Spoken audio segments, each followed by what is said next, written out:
Good evening. Good evening, and welcome to the second to last of the SCI-Arc fall lecture series. A point of announcement: the lecture next week by Robert Irwin, it will be taking place at 8 o'clock on Wednesday, December 5th. I know we've been waiting for this for a long time, so please attend. I'm sure you probably want to get here a bit early because there'll be a good crowd. I've been asked to introduce Goetz Stoeckmann, who it seems that I'm the only one here who's really met him before, at least as current student. I studied with him and Peter Cook at the Städelschule in Frankfurt, where he currently teaches last spring.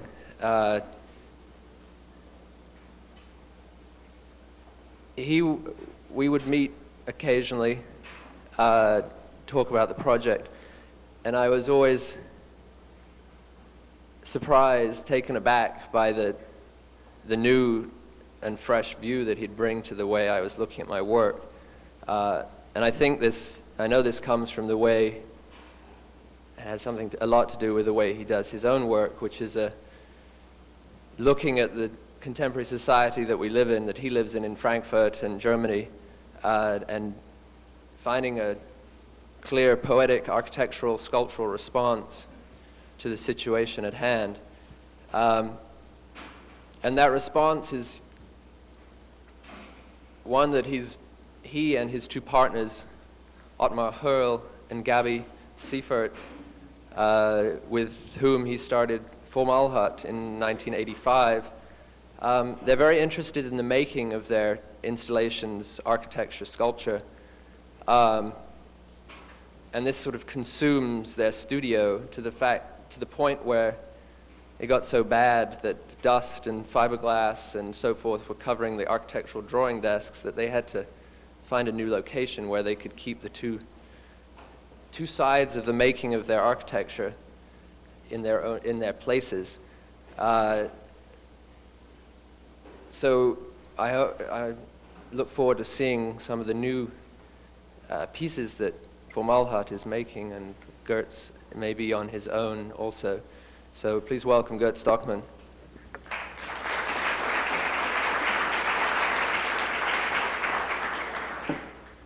Good evening. Thank you, Jonathan, and thank you to everybody who is responsible for me to come here. It took me a long time. Now I came for just a day, which is kind of ridiculous. But I was nosy, as I know Jonathan and I know Oren, and the way they were going about the subject is very, very different to mine. Well, that's fun anyway. I can just offer what I'm trying to do with the subject, and I'm not saying that I'm right or you are wrong. It's just, I think, a different possibility. The talk will last, I guess, an hour, not more. And before I go into the slides and into the work, I would like to say a few things, somehow to state our position. I'm talking tonight on behalf of Formalhaut, so Ottmar and Gabi is not here, to say a few words about their curriculum. Ottmar has started his career as a sculptor in '76. Before that, he was a mechanical engineer, so he has some understanding of reading plans and mechanisms in general. He has studied, as we all did, at the Städelschule in Frankfurt. He then went on to Düsseldorf and did his main studies with a guy called Rinke, who has lived in Los Angeles, I think, for quite a long time. I think he's still living here and working here. Gabi and myself, we have both studied with Peter Cook at the Städelschule. I myself went on to the AA in London. The word Formalhaut, just as an explanation, did appear by misreading. Formalhaut, without the R after the O, is a star system in the southern fish, very close to the sculptor. The word formal appears obviously to appearance, and the word Haut is in German the word for the English word skin. There's nothing rude about it. The work you will see tonight consists of 3 different types. You will see architectural work, which is carried out and designed by Gabriela and myself. You will see Ottmar's work, which is conceptual and sculpture. And you will see the conceptual work of Formalhaut, which is basically an experimental work which happens between the 3 of us, and which labels as Formalhaut. We all have been, as I said, at the Städelschule at different times, and we got out of sight. I met Ottmar at the Städelschule in 1978, I think. And then when I went to England, I just lost him, and by pure accident, it happened that Ottmar and Gabi and myself were living in a very close neighborhood in Frankfurt. That was in 83, I think. I was still, or 82, I was still at the AA in London, and I developed the idea to ask Ottmar to do a part of my diploma scheme, which was the Brighton Cliff Hotel. So he was working on the elevation, which was in the end something which was not designed by me, it was purely designed by him, and that was the first attempt to try a cooperation. At the same time, I was working with Gabi on external works, which were an application to a building which we have done in Gelnhausen, which is a small city, which you will also see. As we started out the collaboration, we were fairly innocent about the issue of architecture and sculpture or art in the general sense. We were just nosy to find out if there were possibilities to cooperate. But we had no doctrine, nothing. We had not a manifesto, nothing. We just wanted to test it. We soon found out that the disciplines are fairly different. And up to now, we work in this belief. What we are trying to achieve is a kind of teamwork which you may compare to teamwork which happens in science, where mathematicians collaborate with physicians. But we are quite concerned that everybody of us will stay within his own profession. So Ottmar is doing his sculptural work. He has shows and exhibitions at museums and galleries. And Gabi and myself, we are just working on our design. We are doing competitions, and we're doing a few build projects, which you will see later on. So there's a great belief in us being specialists which are trying to cooperate. So I'm not an artist as much as Ottmar is not an architect, which is quite important. If you look at the 2 disciplines, if you look at art or if you look at architecture, they are, in a historic sense, I think, very different. The task of the fine arts have been replaced since the middle of the 19th century, I guess, by new professions, and in this century by new media. So the communication of that, what art tries to communicate, has changed and has been replaced. So visual information or communication of pure visual information or of religion or psychology is not covered by the art only anymore. There's a great issue which the artists nowadays talk about, which is the issue of autonomy, which wants to keep the art or to gain for the art a new kind of independence. And I myself have a great acceptance for that issue, which means that a piece of art, a work, an artwork, is independent in the sense, or autonomous in the sense, that it doesn't apply any kind of known system, order, or language which is covered by different means or which is developed within the society. It wants to communicate within its own cosmos, saying that every art piece has its own cosmos. In doing so, I think it can trigger within a spectator something which puts him in the position to think and to be inventive in the terms of the art piece which he sees. And that is quite a difference to the architectural subject, which I think has not changed in the past at all. Still, if I think about architecture, there is the desire, if you start to design, for shelter, or there is at least a function which is related to things or to people, to a person, to society, or to a community. In that sense, I think the above-mentioned description of art cannot be imposed upon a piece of architecture. I think that art in architecture may appear in the transformation of a program into a three-dimensional space, and the relation of this three-dimensional space to very simple and basic issues like site, light, and program is all. I think it's still the old story, and I find it difficult enough to go about it. So what we are trying to achieve within our architectural approach is just simplicity. And I can still well do with terms which were formulated in the medieval ages by a philosopher, which are clarity, integrity, perfection, and proportion.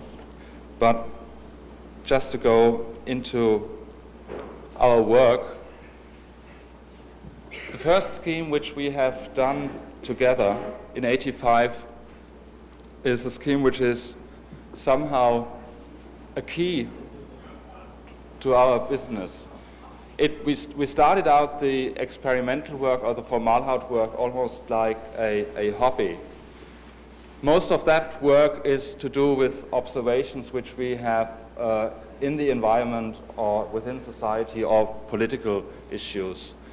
And this piece, which is just called the Cow Project, tries to merge an artifact with nature, and that is achieved by just the superimposition of those boxes on cattle at grass.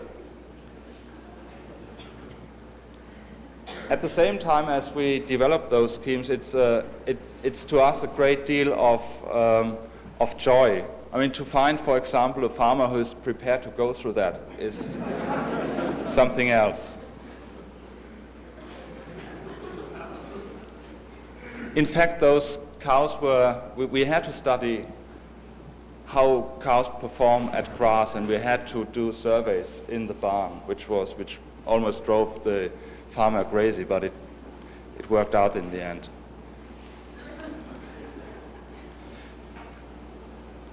I'm trying this time I have the slides in a different order. In earlier lectures, I was always mixing up various schemes. You had architecture, you had sculpture, and so on. Then you had a Formalhaut scheme, which is difficult because I try to be precise that a piece of the work is Ottmar's work, another piece of the work is Gabi's and my work, and then the third piece is the Formalhaut work. So here you see a number of schemes which we have carried out in the recent 5 years. And I like to start with the architecture, then I go to Ottmar's work, and then you see Formalhaut work again. This is the first scheme where we try to incorporate some of Ottmar's work into the architectural work. We have tried to do that in various different ways. We found out in the end that a collaboration where an artistic piece is utilized within the architecture is not so satisfying because the artist comes into the conversation rather too late. Here is its external works which are related to a house which belongs to a veterinarian. The task was simple. He wanted a carport and he wanted a staircase which would lead from the street level down to a subterranean level where he entered his praxis. The scheme is fairly simple. Every manipulation of the land was done by means of cord-hand steel, which you can see there, which is load-bearing, and we did shape these walls in a manner that they created a kind of slit condition, which you see here, which runs parallel to the house, which you see here. So this you would see again and address, if you are in the praxis within the house and you look out of a subground window, you look into this slit. There you see a plan on the right-hand side. You can see the plan, a very simple plan of the house, and this slit is running alongside the house. Here. There are some windows where you can out again. The carport was covered with a material which Ottmar uses quite a lot of times. It's a corrugated glass fiber. In this case, it's corrugated plexiglass because it's more resistant to the environment. In this case, and you will see later within his work, it is taken straight from his design, and it is utilized. It gives cover to the car, and the lines which are drawn on it also provide shadow on the car. The next scheme, we tried to do it somehow differently. It's a hidden scheme in a urban block in Frankfurt. It's a series of balconies where we tried to give Ottmar a more substantial part of the scheme, which is in this case the extension of a cross wall between two properties, which you see here. We were trying to work the architecture in a very simple way. There is not a lot you can do with a series of balconies. So we used, in that case, the structural system to arrive at a certain amount of expression at least. The structural system is like this. You have an ordinary vertical column here. You have an A-shaped frame, which gives also lateral stiffness to the whole balcony within that wall, and you have a hanging column which is attached to one of the existing houses. The hanging column then goes into the balustrade of the balcony. It has load-bearing conditions which are also a vital part of the design. So you have a cantilever here, you have a compression member here, and the part of the balustrade is a tension member here. So that by using means of structure, we were arriving at a certain form.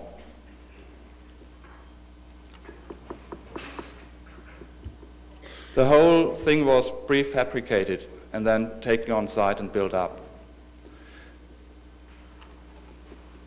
The next scheme is something which we unfortunately couldn't carry out. The task was to build within a house which is listed in Mainz. It's a small city in the neighborhood of Frankfurt. The client was asking us to convert the attic of the house into a flat for him. Much different to the front is the backside of the house, which went through a series of conversions. And it has a very nice feature inside. It has an Art Deco staircase, which has a top light here, which brings down natural light into the central core of the house.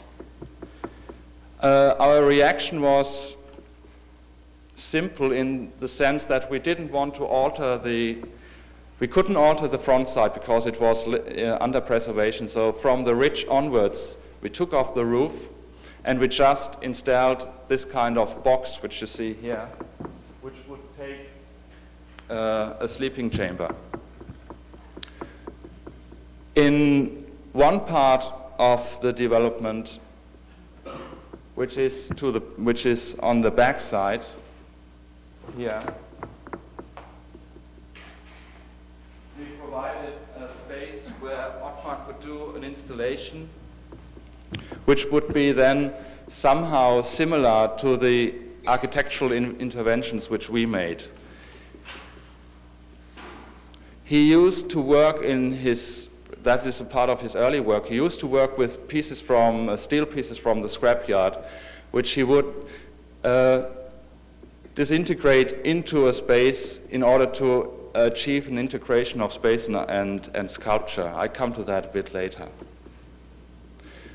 Now there are 3 different competitions which we did enter, which somehow explain the attempt to be more simple with the subject. I guess since we collaborate, a lot of our work consists of conversation and discussion. There is, in the relation to the subject sculpture, or in Ottmar's relation to the subject architecture, there is little drawing which we use as media of conversation.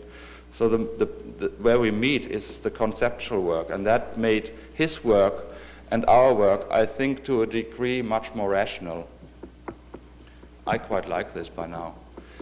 This is a scheme for Kassel where the Documenta takes place. It's a very peculiar situation in terms of urban planning. The city of Kassel sits on a cliff-like situation. This is that cliff.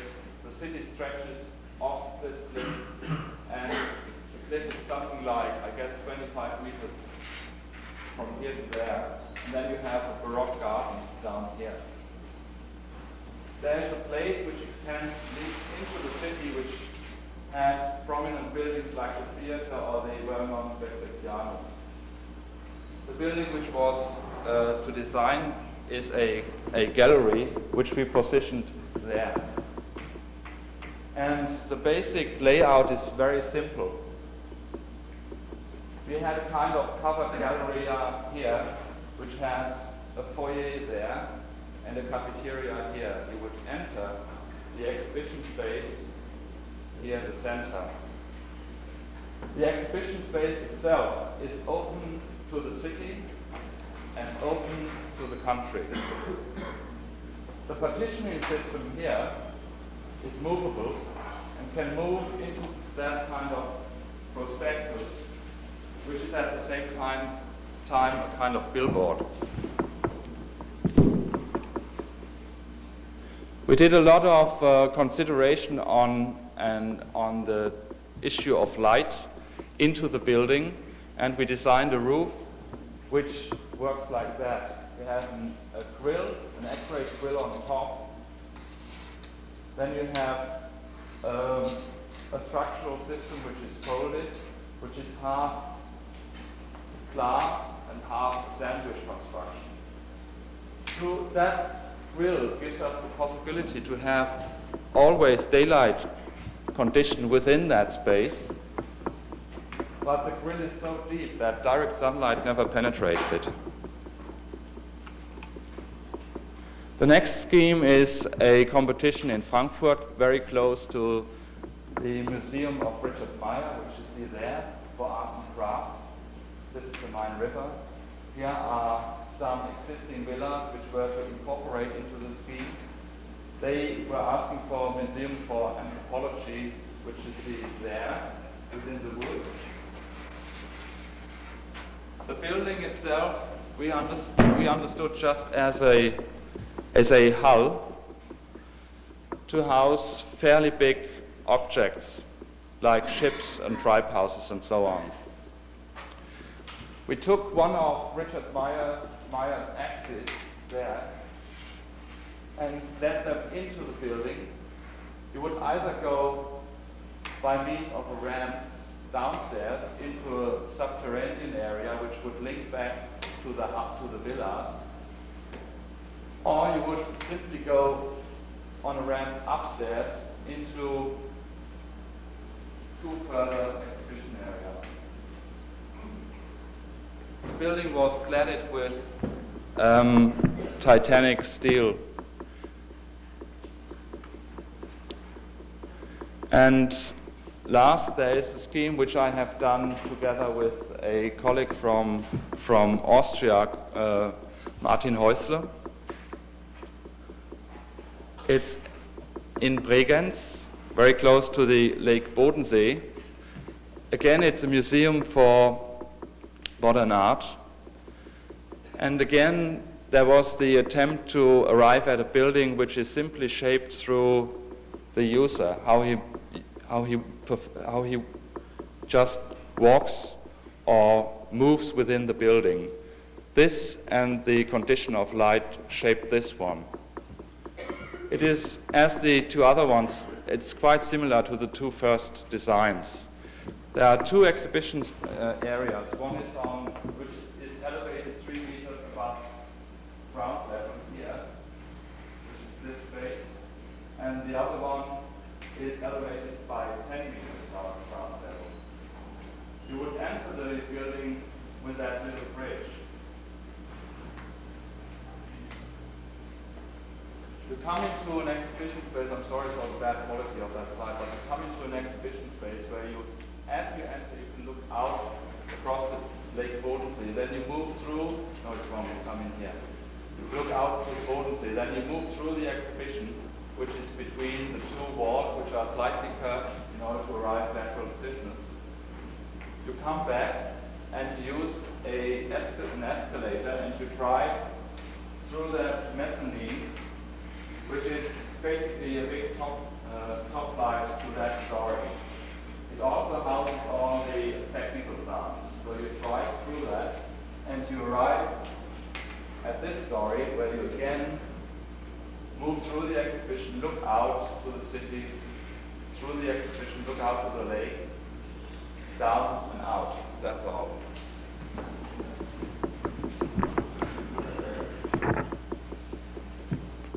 Then there is an example of a building which was designed by Gabi with a colleague called Zvonko Turkali. When we started out our Formalhaut business, we were keen to work competitions for different firms, just to keep the business somehow running. And this was an invited competition with, I think, 7 competitors, and Gabi and Zvonko did that competition for that architectural firm called Balsa in Frankfurt. It's a sports hall, which is now being built. Again, the shape they arrived at is a very simple one. It basically mirrors the condition of the auditorium in the roof. And as the building sits in a slightly inclined setting, the shape develops a certain dynamic, which could talk about sports, maybe. It was very, very cheap. The roofing was something like, I have to cross-calculate that, I think 10 square feet for $50, including substructure, insulation, and cladding. The cladding is of a very peculiar, made in a very peculiar fashion. They have this mobile panel former, which had aluminium coils sitting here, which were formed into this shape, and then spilled across the whole roof, which spans something like 80 meters. That makes this system really cheap. Then, of course, to get to the more fun bit, I guess, there is a sports hall which is designed by Ottmar, which is obviously very different. And I would like to read a text to you by Donald Judd, which is to do with the issue of an artist working on 2 different professions. Donald Judd is also producing furniture, as you know, and he is doing architecture, as you know. But he talks about the difference between art and architecture, and I quite like that. I'm not a very good reader, but I try to concentrate. 18 years ago, someone asked me to design a coffee table. I thought that a work of mine, which was essentially a rectangular volume with the upper surface recessed, could be altered. This debased the work and produced a bad table, which I later threw away. The configuration and the scale of art cannot be transposed into furniture and architecture. The intent of art is different from that of the latter, which must be functional. If a chair or a building is not functional, if it appears to be art only, it is ridiculous. The art of a chair is not its resemblance to art, but is partly its reasonableness, usefulness, and scale as a chair. These are proportion, which is visible reasonableness. The art in art is partly the assertion of someone's interest regardless of other considerations. A work of art exists as itself. A chair exists as a chair itself, and the idea of a chair isn't a chair. Of course, if a person is at once making art and building furniture and architecture, there will be similarities. The various interests in form will be consistent. If you like simple forms in art, you will not make complicated ones in architecture. Complicated, incidentally, is the opposite of simple, not complex, which both may be. But the difference between art and architecture is fundamental. Furniture and architecture can only be approached as such. Art cannot be imposed on them. If their nature is seriously considered, the art will occur, even art close to art itself.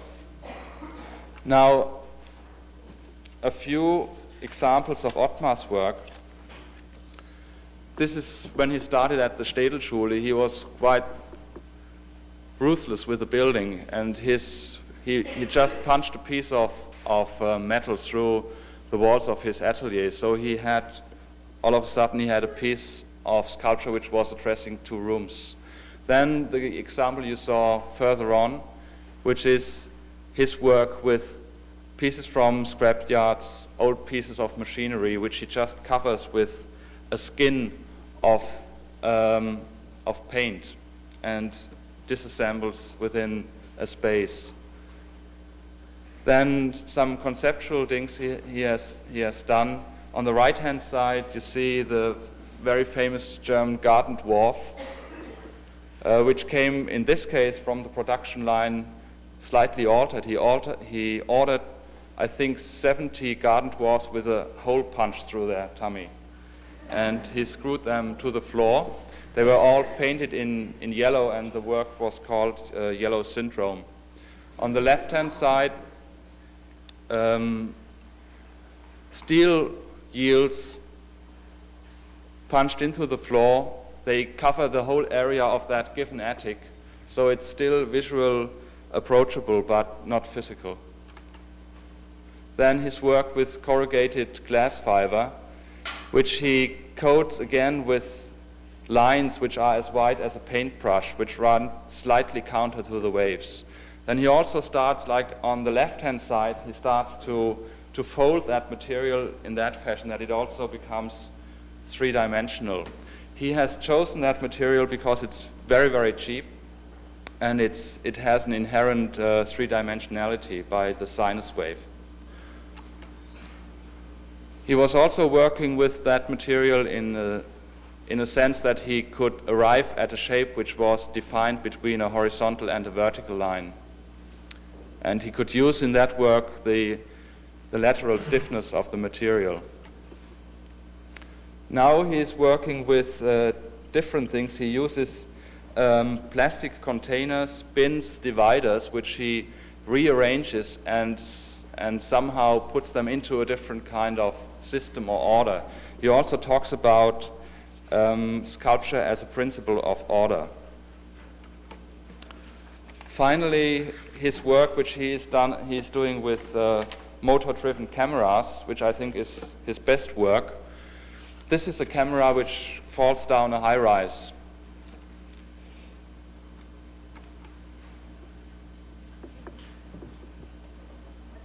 His attempt is, with that work, to retreat from the more voyeuristic aspect of photography.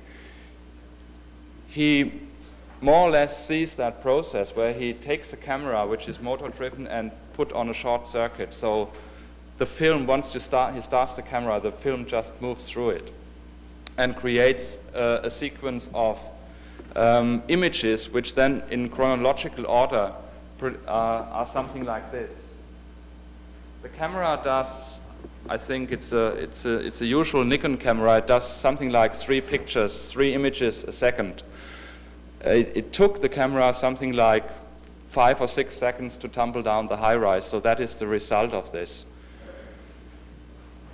I find this work very intriguing because it is, to my understanding, very elegant. He uses the camera almost as a tool, and the result is fast. There's no interaction between him and the camera, so that he really has also a great acceptance for that tool he is working with.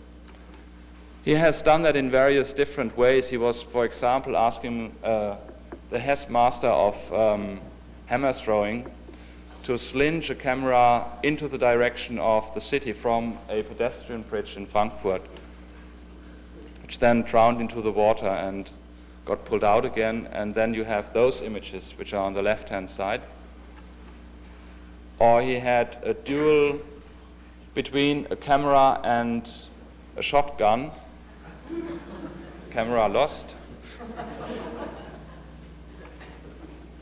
Or he did drop cameras from a plane, which is painful to find the cameras again.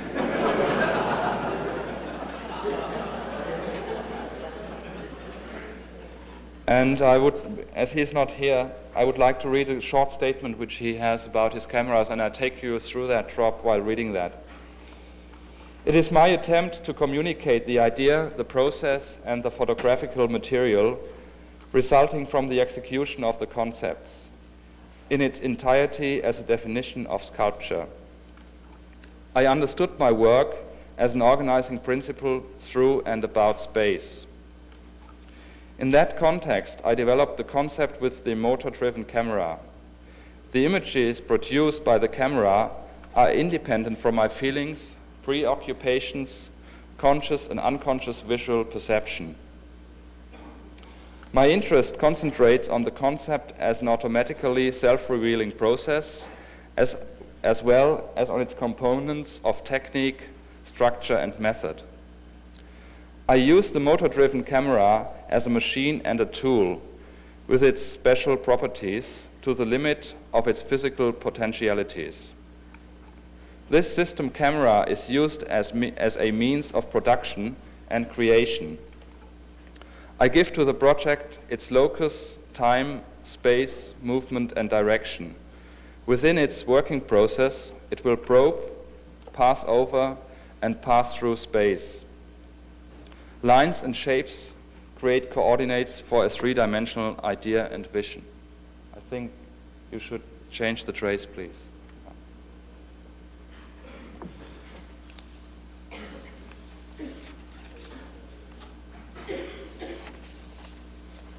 I'm now coming to the work which is only Formalhaut, the relation between, or the attempt at least, to mediate between the two professions, which we not always succeed.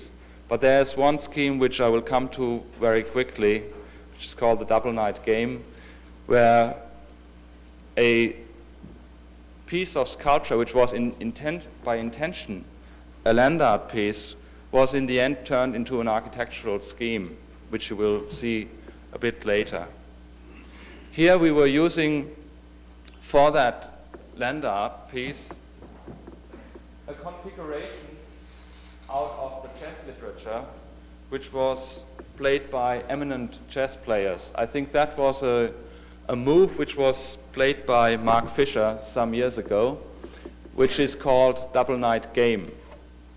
We used that as a kind of score to arrive at that configuration, which simply takes out the hierarchy of the figures. So you only have dark figures and white figures, which you can also see here on the side.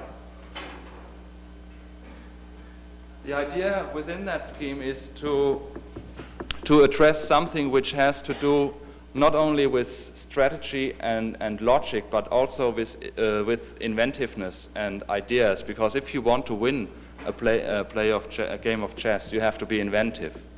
That's one thing. At the same time, we think that chess represents something like at least societies which are trying not necessarily to cooperate, but maybe to fight. At the same time, the chess, or what is talked about in chess as a sociological phenomena, is dominance of space or occupation of space, which is an architectural issue. At the same time, positioned in that place in front of Frankfurt. There is an analogy between those towers, I guess, and these towers here. And if that is a statement about urbanism, I'm fine with it, because most of that what goes on within cities, especially what I can watch in Frankfurt, but I don't think it will be different anywhere else. A layout of a city or the decision where high-rise will crop out is not necessarily an architectural one. It is to do with much different processes which go on in society. We were trying to achieve that scheme by minimal means. We were using, again, fairly cheap materials, which is galvanized steel, which is usually, in that case, used for silos, and we were, again, using corrugated glass fiber. There are a few images of the process as the scheme came about. It was a major scheme for us. It also meant a large amount of money which has to be sponsored.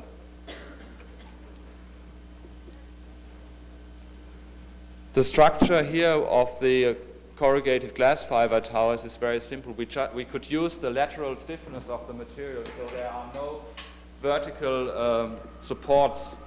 There's, on the contrary, we had to tie it back to the ground centrally just to keep them stable in terms of wind loads.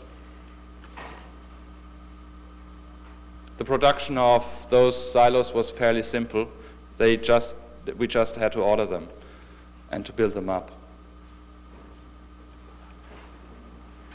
The scheme which developed from this one is a scheme which we called Houses for Singles. It is basically the idea that every tower would represent a house, self-contained house for a single living individual.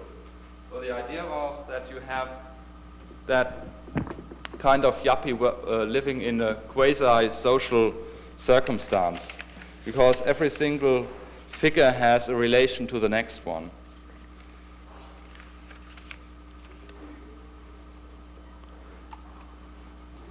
The next scheme is for the city of Hamburg.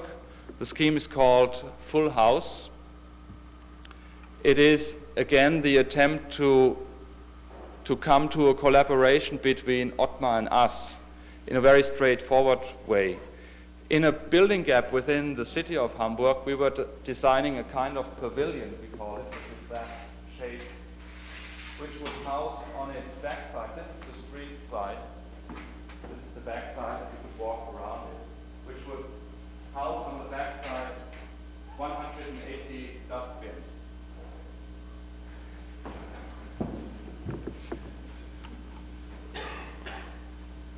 The scheme is not carried out yet, but it's in progress. I hope we can do that. The second scheme we had done in '85 was a scheme which we called Rendezvous. We did build it up rather quickly within a week's time with very simple means.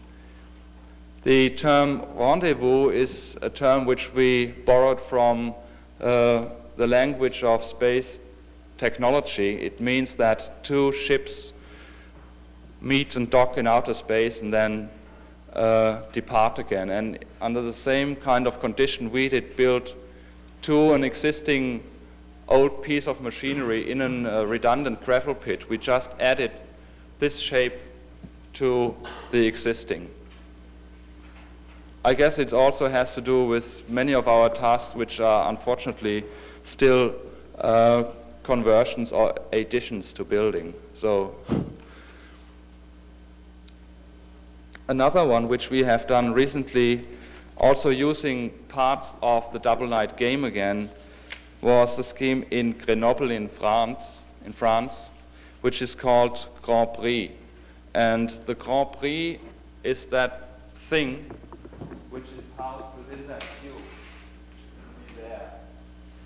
And to us, that scheme was exposing the degree of uncertainty which we have with our work, or in general which is something which we go with. We are not unhappy with that term. To do a few more texts there, I will read finally with the last scheme I will show you. I will read a text which I have written, which I find by now a bit over the top, but it's funny to read it. And there is another text which was written by an art historian about this scheme, which gives a different kind of interpretation, but it's so funny I would like to read that. The translucent screen of the tunnel shrouds a black mass. The cylindrical, threatening object rests on a metal structure. The monster with skeleton of steel and neon protects his egg, forbidding all access. The object is intriguing. Bomb, sarcophagus, or reliquary from another world, it jealously guards its enigma. Cold, sterile object, black and gleaming. Container hoarding the products of secret scientific experiments. It leaves us prey to our own malaise and uncertainties. We went much less with that, but so it comes.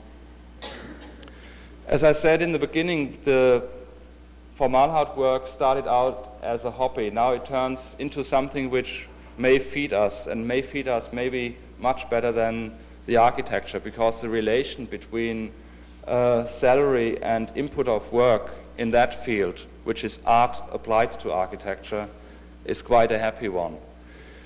And since we have done the double night game, which was settled within the first Frankfurt Art Fair, and we had even a stall on the art fair, and we had quite a good reference in that sense, we get invitations for those competitions which are called Art Applied to Building, Kunst am Bau, which means almost every public building within Germany which will be built, you take 1% of the budget of this building, of the building budget, and spend it for artwork. In this scheme here, which is the new building for the Frankfurt Revenue Offices, we have proposed something which is, in general, with one exception, without a physical presence. We were working with media like sound, photography, and video. The main scheme is that of a video forum. What we would like to do is to bring a gallery or a museum into public space. The building itself is horrible. It consists of those 5 wings, which every single wing represents one of the departments of the revenue offices. Opposite to that is a kind of polytechnic which educates those people.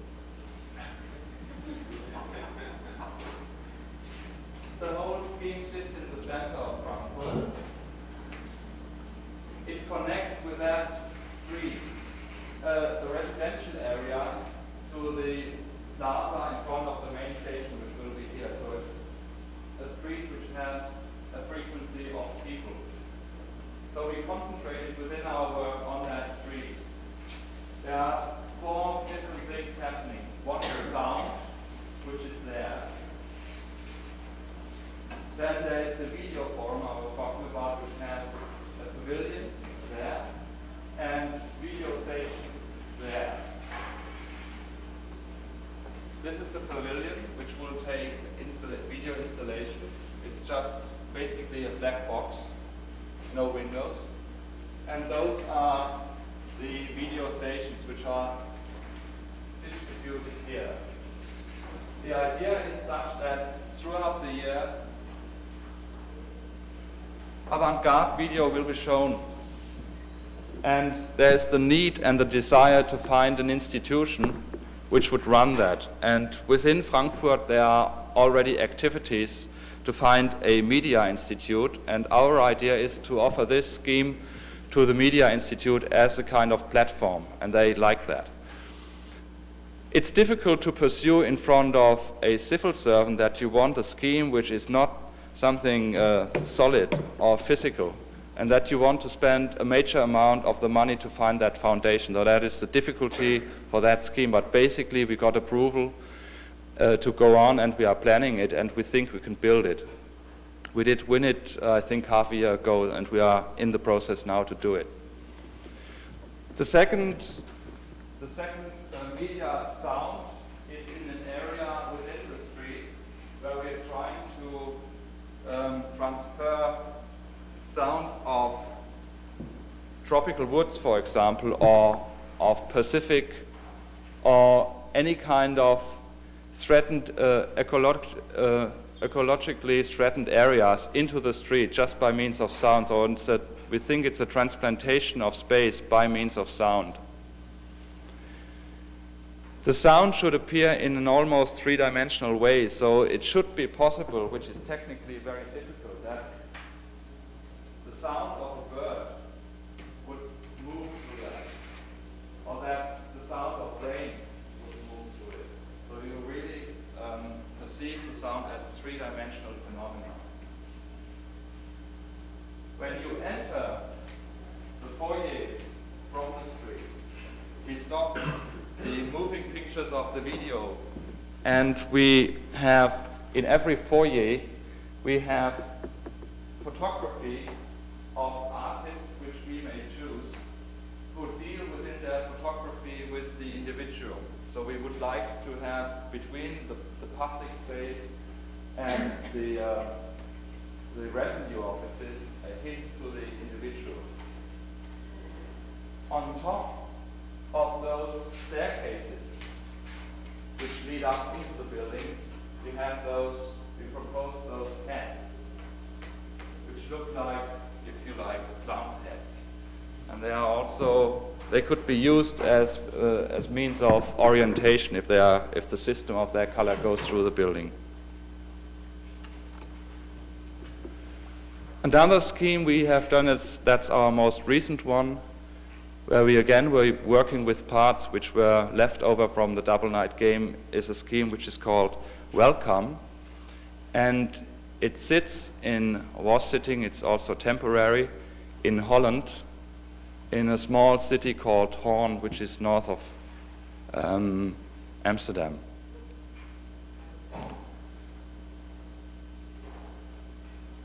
It is by the IJsselsee. The IJsselsee is a part of Holland which they would like to gain as land, so it is cut off the sea with a huge dam. And the word welcome is to do with our idea that for all the remaining whales we would build some houses, and those are these houses. And finally, a scheme which could address maybe a part of your concerns, which are to do with two-dimensionality in relation to three-dimensionality and space and disappearing space and so on. And I did a text on that. The scheme is called Caravan, and it's about 3 or 4 years old now. As house, trailer, holiday vehicle, or stall, the Caravan embodies the modern variant of a journey, as it is undertaken by the Oriental and African caravan for the purpose of trade and research. Moreover, it represents the idea of independent architecture as a building not attached to the ground. It appears in numbers as the standardized element or capsule in the constructivists' and metabolists' architecture. Their megastructures in urban organisms create a spatial dynamic to form a built equivalent to the complex interrelation of man, development, and change. The supersession of the mechanistic principle through the media and information network may lead to a different perception of space. The omnipresence and simultaneous availability of media denies spatial distance. At the same time, an abstract space evolves besides the real space. The present work understands this development as a sculptural process. The Caravan as a model of human performance becomes detached from its typological appearance and function. As object and space, it is disassembled into fragmentary elements and reorganized into a new system. This methodological recasting of its substance refers formally and contextually to the changing reality of space as perception. Thank you very much.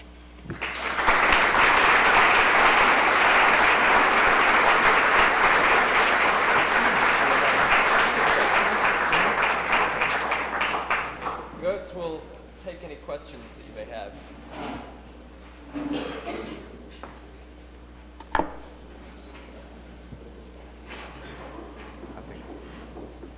Thank you.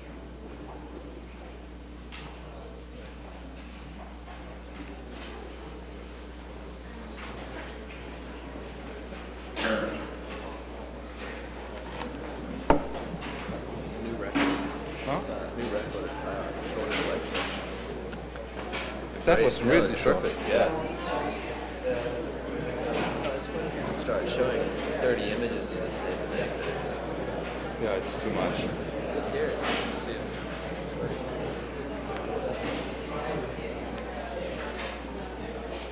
That was one of the more interesting lectures we had.